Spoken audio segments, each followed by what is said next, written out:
Hello, my friends. How's everyone doing today? Welcome to my channel. I have some goodies here that I want to show you, and I want to make some clusters today. So if you'd like to make some clusters along with me or just learn how to make clusters the quick and easy way, just stay tuned and you will find out. So I wanted to show you what I'm starting out with and kind of like the motivation behind why I want to make some clusters.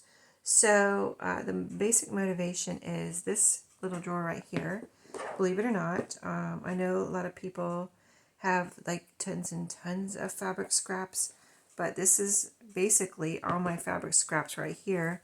And this little organizer, just a little plastic drawer that goes in those, little stackable drawer organizers.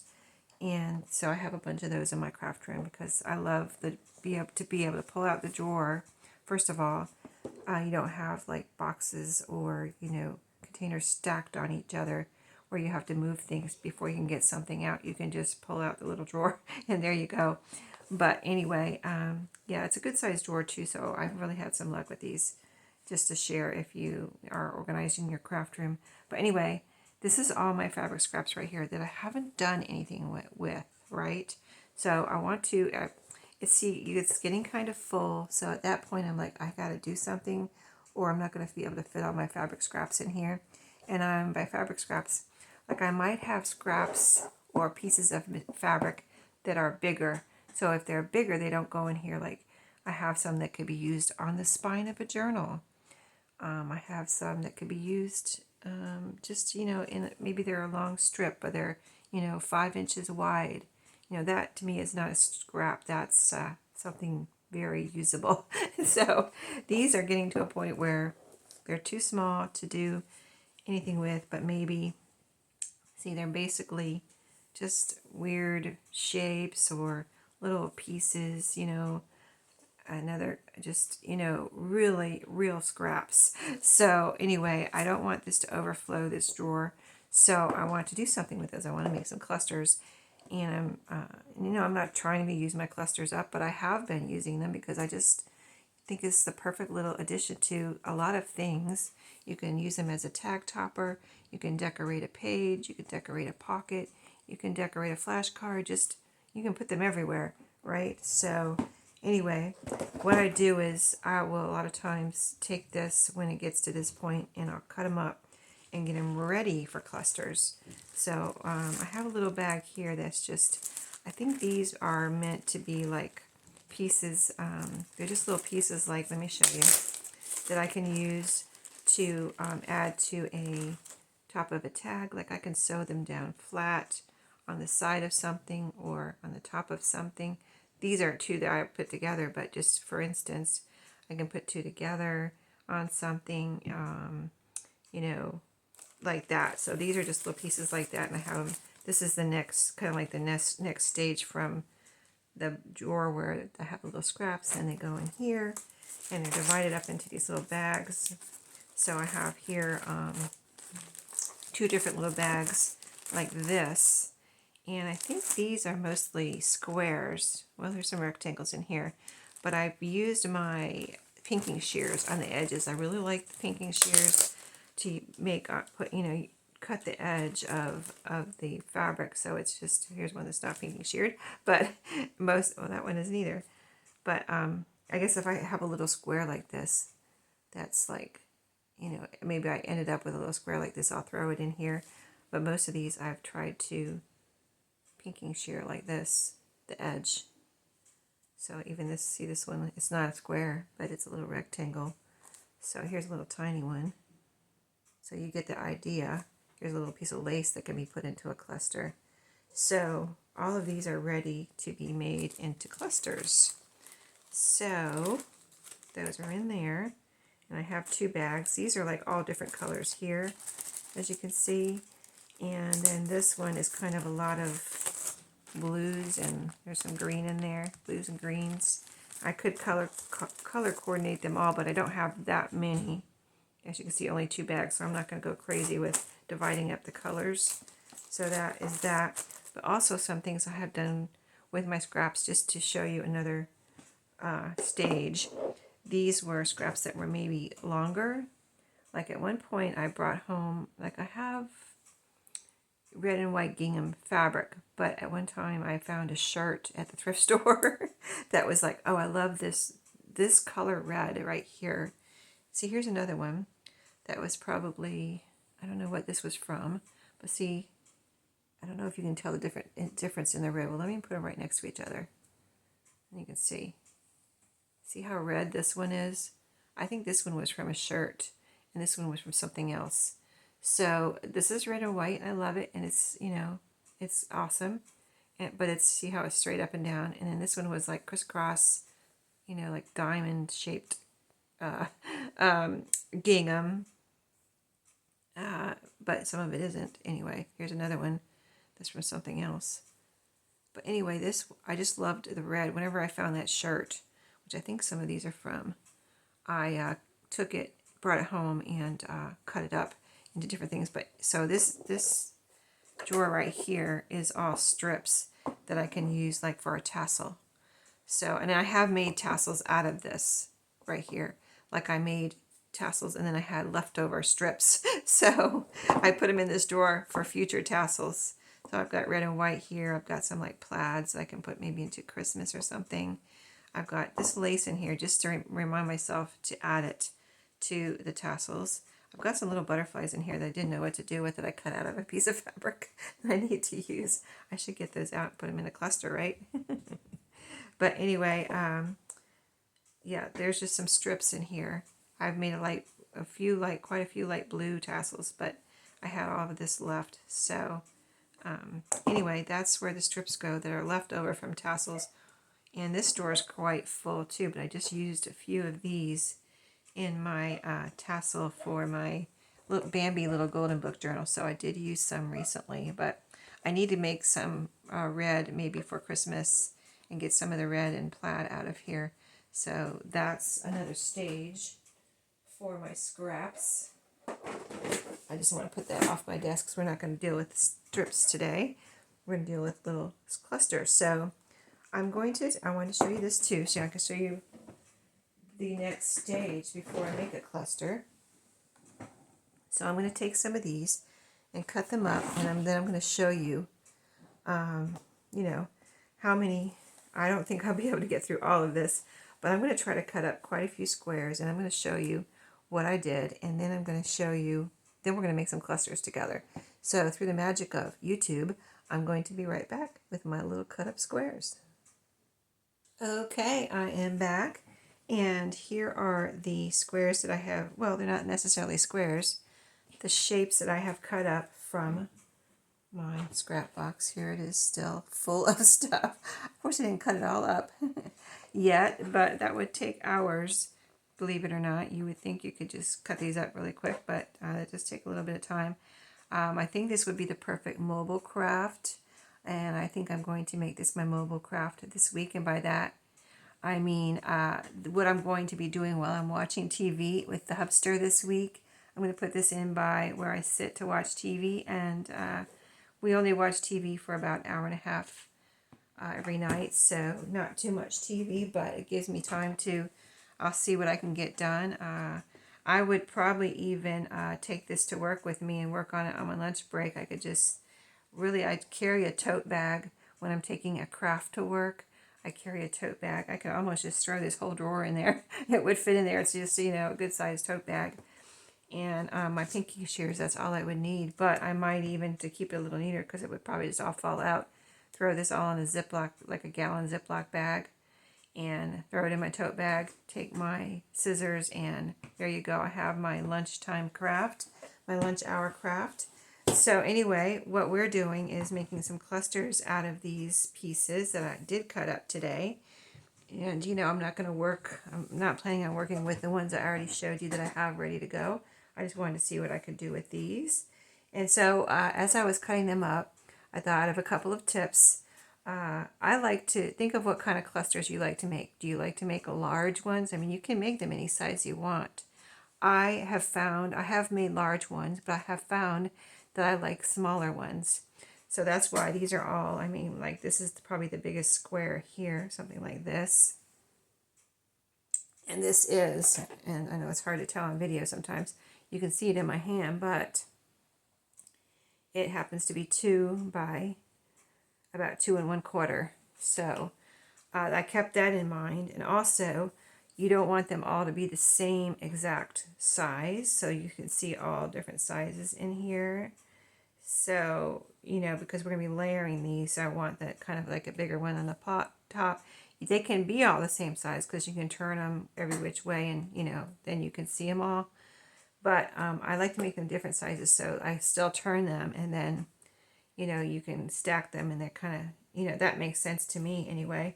So let's get started with making a few here. I'm not going to get through all of these right now, but so what I do from here is just kind of think about, I look at the pieces and the colors. So like say this piece right here, this is jumping out at me and it's got blues and yellows in it, and then another yellow is jumping out at me. This little yellow gingham piece, and see how they're different colors. And so I could put that one like that. And I like to put 3 pieces. You can put more. You could put 2 if you want, but I like to put at least 3 pieces. So that's kind of what that's my standard cluster is 3 pieces. Okay, so now I've got red. I've got this one that has some red in it, blue, yellow. Here's a yellow gingham. Now what am I going to put on top? Well, I have a red piece right here that happens to be, and now I didn't cut them all.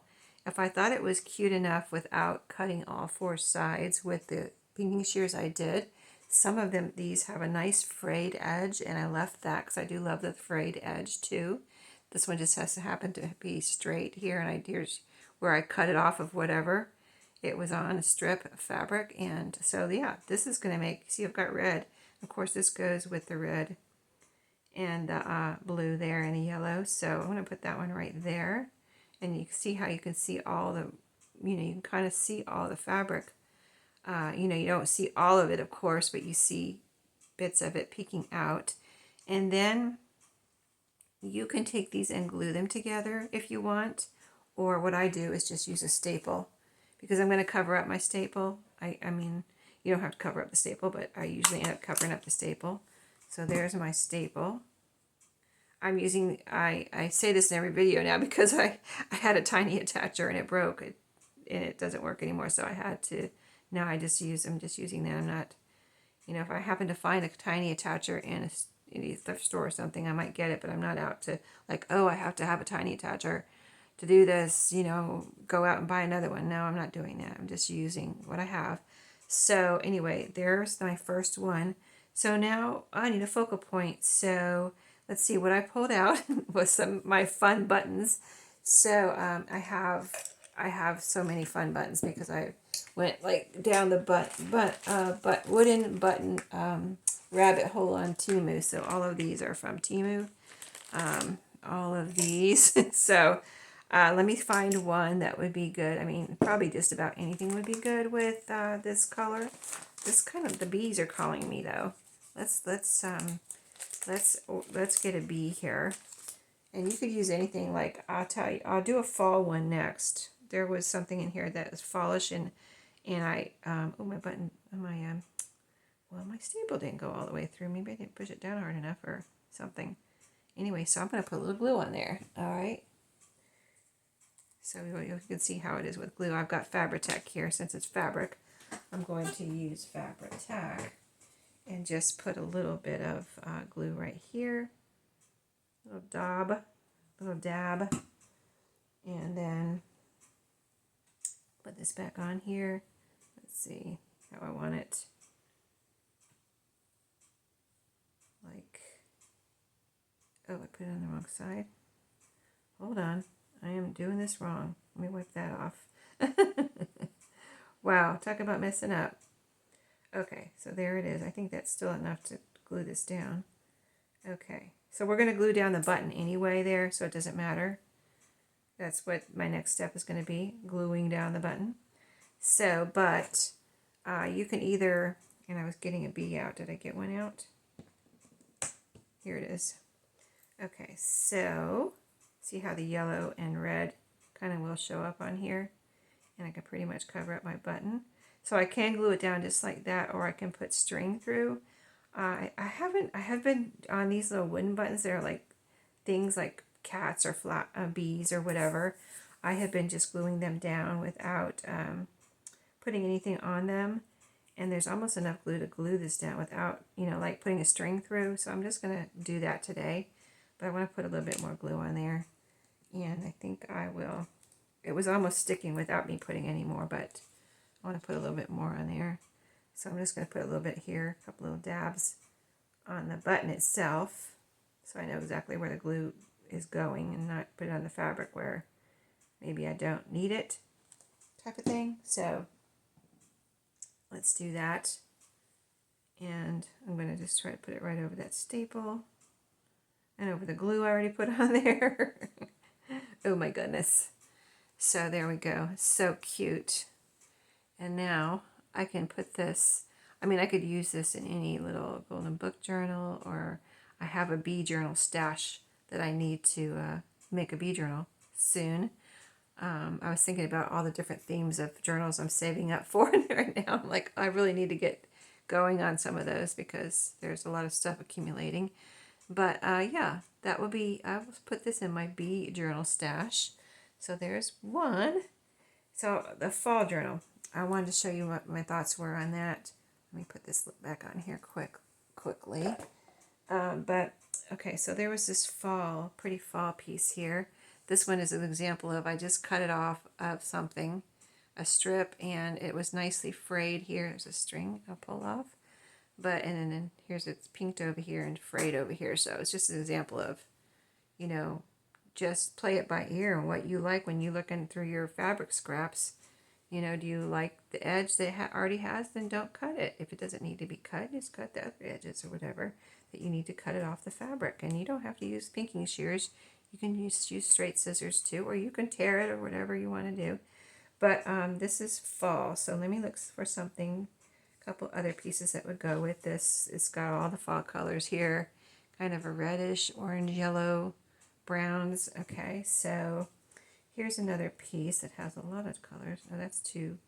You know what? I have a burlap. I have a couple burlap pieces in here. I've got, it's good to cut up some plain pieces too. I've got white. I've got these are all Aida cloth, but they look like burlap. So this is Aida cloth, but that one looks like burlap. That's what I'm calling burlap. I've got white, and I've got, is there another one? Plain one? Well, this right here, it's not Aida cloth, but it's kind of a linen-y type fabric. So that's another plain one. So let me look, see if I have any brown. Well, the burlap is brown. It would look pretty on there. So let's do this. It's just going to be so perfect on here. But I think this is going to be my top piece, and this can be my bottom piece. So let me look for maybe another yellow. Try not to use the gingham one again. Let's see if I have. Let's see how this one looks. This is a vintage sheet here. I'm going to kind of turn it, catty-cornered. Put this one on top. That's pretty perfect there. Got all the fall colors. And so I was thinking when I was cutting this fabric right here, this really super fall looking one, that I would put this away in my, it's Halloween. I have Halloween and fall all together in one bin, and I would put this away because in there, in that bin, I have some table scatter foil leaves that would be perfect to go on top of here. So I'm going to put this, I'm going to staple this together, and this will be put into my fall stash for next year because I'm done with my fall journals for this year. Let me see if I can get my staple all the way through this time. I'm going to, I didn't know I had to have a strategy here, but I pushed all the way down. Let's see if it went through this time. It did go all the way through, so I don't know why that other one didn't hold on, but there you go. I have one from my fall stash, and isn't that pretty all together? I mean, look at the layers there. So pretty, right? And so easy. Okay. It's just taking longer because I'm talking and I'm doing a video, but if you're, not doing something else, or even if you are, it doesn't matter whether you are or not. It's just something to do while you're watching TV, or, if you need something to do during your lunch break or whenever, just in your craft room. You don't want to really do anything to, you know, thought-provoking and just to make some clusters. Now here's a piece I ran into, some kind of lacy black trim type things, pieces. So I thought, you know, let me go ahead and cut that up. So let's see. This is grabbing me right here for a top piece on top of here. It's got these colors in it, and some black. So that would be beautiful on top of there. But now I need a bottom piece. So we've got purple, blue, black. Let's see if I could possibly have anything that would go with that. You know what might go with that? This right here. There you go. I think it's perfect. And then we'll see if we have a button to go on here. Well, we will see. We will see. Just 1 second. Let me staple it together. I'm going to have to really concentrate on my stapling now because I didn't know I had no idea that one wasn't going to go through all the way. All right. You know what it is? Oh, I see what it's doing. Okay, so it's kind of like crinkling my fabric here. Okay, so I pulled it back out and made sure the staple was in there at the same time. See how it's all the way through? So if you have that problem, I had it, so it's possible that someone else could have it. But anyway, there is our cluster so far, and we need a little centerpiece here. So what would go better? What would go with that? But well, this cat is looking at me here. Whoops, there goes a bunch of cats. But that little blue cat's looking at me. Let's see if any others jump out at me while I'm putting these back in here, because they're all different colors. I don't have any purple ones here, right here. Another. Well, this is well, that's the same one. Like that must be meant to be if the same one's grabbing me. Yeah, no purple ones. Okay, so that is cute on there. Let's see how we want to put him on there. It doesn't really matter. He looks cute any which way. I'm just thinking, how do I want to put this on a page? Well, I will put it like this, and then I would want the cat like that. Like something like that. I think I'll put him right like that. He'll cover up the staple, and we'll be good to go. So, Fabri-Tac again. I did get my embroidery floss out. That's what I would use. I mean, you can just use plain string or whatever, a baker's twine, whatever you want. I just have a lot of embroidery floss, you know, different colors, and I think that's really fun to put through buttons and have that whatever pop of color on top of your button. So if I need any strings, if we decide to use any strings right now, we will use embroidery floss. I'm kind of putting a little thin layer of this Fabri-Tac all over the back of this button here, so it sticks down nicely over my staple there. The staple does create a little bump under there, so I just kind of press it down and press the fabric up onto the button. And this has plenty of, you know, it's a good sized button, so you have plenty of room to glue it down. You know, not like it was a little tiny button and you're going to have trouble getting glue on there and sticking it down. This is a good sized button, so there we go. I think that's super cute. So you don't have to like do all like super matchy. Like that is not the same color blue, but I think it's super cute. And when you put it in a journal, it's going to look even cuter, or wherever you decide to use it. So we have a little bit more time. Let's see. We did a fall. We did that cat. We did the bee. Let's do another color here. What else do I have? I tried to cut like a little piece of each fabric that I had in there. Like I went through and tried not to do the same one over and over again, as far as if I had two pieces of the same thing. So here's one with yellow and blue in it. And I have some blue, this is blue Aida cloth. And I'm just going to try to pick out another one we haven't used yet. How would this orange look on here? Would that look like anything? Or would it look terrible? Sometimes you have to try it out, right? The blue and then the orange. No, I don't like this one with that. I think we need something that matches it better. So, well, that has red in it. Let's see. I'm trying not to use one that I already used, but I think I'm going to have to. Let's see.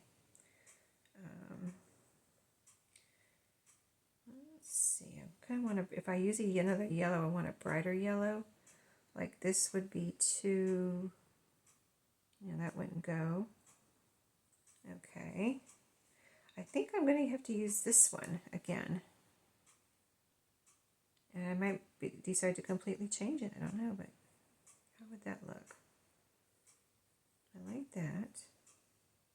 It's a lot of blue, but I don't think it's too much blue. As far as, they're two different color blues, so you can like notice both of them. This blue is really vintagey looking, kind of like a calico. I don't think that would go. Let's just try it real quick. Make sure. I don't like that. I might end up liking it. Let's try this one in the middle and then this one on top. No, I think it's too vintagey because this is kind of like a mod looking fabric. And this is kind of mod with the polka dots. You got this kind of funky mod looking one, and then this one doesn't really look vintagey, even though it might be, because I got all these from thrift stores. Right here, I happen to have gotten all of these at thrift stores, except for this one right here. This one I bought new, and it was for a project, home decor in my own home project. And so I had a lot left of it, so I have that in here. That's a new one. But it's actually probably like 5 or 6 years old now.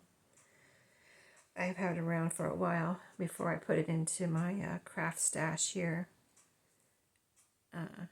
Okay, so we're going to go with this and then find a button. We used a cat, we used a bee, maybe a flower, or I've got all kinds in here. And let's see, bears. I haven't used any bears yet. I bought these bears, and I have some sheep too. I haven't used any sheep. Oh, those are so cute. Okay, I've used the flowers, and it's so funny. Okay, I'm really like, I want to use a sheep so bad. Okay, I don't think I've used any sheep. So a sheep with, we have yellow and blue. So here's a sheep with some yellow on it. We'll bring the yellow up from the bottom. Adorable. Adorable. Let me show you. So cute. Okay. All right. Staple. Let's see how we do with the staple this time. Let's see. I think I'm going to put the sheep like that. So I'm going to put the staple like that too. So that's another thing you can think about when you do this. Like maybe pick out your focal point and then figure out which way your staple should be. This way or this way. And then see, that'll completely cover up my staple. So these are really fun, as you can see, and you just start out and you don't know how they're going to turn out, and then you just start putting things together, and there you go. You end up with some super cute little clusters to add. And like at the beginning of the video, I said you can just add them to everything.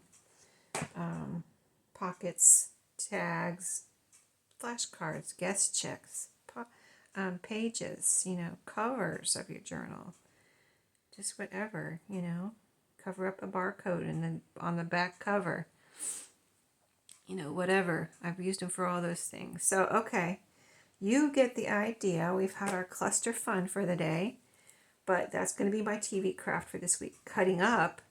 And next week maybe I'll be putting them together. And then next week because I could see me taking a week to do the whole thing, putting them, maybe the next week be putting them together and adding a focal point. And then I can come back and show you all the clusters that I've made, hopefully. So here's what we did today. Super fun. And you can just use regular buttons or whatever you want for your focal point. You don't have to use buttons. You can use, like I said, I have that foil little table scatter. And, you can use just anything, a little piece of ephemera, a sticker, just anything you have. You don't have to go out and buy anything. Look around your craft room for something you can use, and, so you don't have to go out and buy anything. But here you go. Here's what we made today so far.